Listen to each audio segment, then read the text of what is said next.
శ్రీలంకను అల్లకల్లోలం చేసిన దిత్వా తుఫాను ఇప్పుడు భారత్పై పంజా విసురుతోంది. తుఫాను దాటికి తమిళనాడు, ఏపీ, పుదుచ్చేరిలు అతలాకుతలమవుతున్నాయి. ప్రస్తుతం దిత్వా పుదుచ్చేరికి 80 కిలోమీటర్ దూరంలో, చెన్నైకి 150 కిలోమీటర్ దూరంలో కేంద్రీకృతమై ఉంది.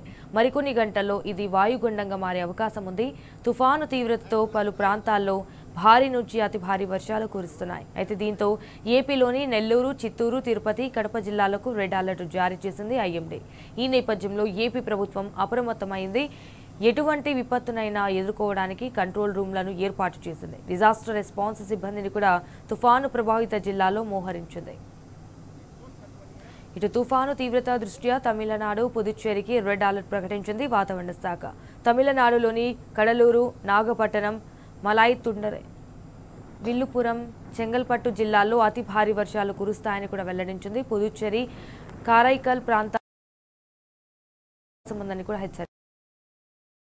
తీరం వెంబడి గరిష్టంగా గంటకు 80 కిలోమీటర్ల వేగంతో ఈదురుగాలులు వీయొచ్చని వాతావరణ శాఖ తెలిపింది. సముద్రం అలజడిగా మారిన నేపథ్యంలో మత్స్యకారులు వేటకు వెళ్లరాదని కూడా సూచించింది.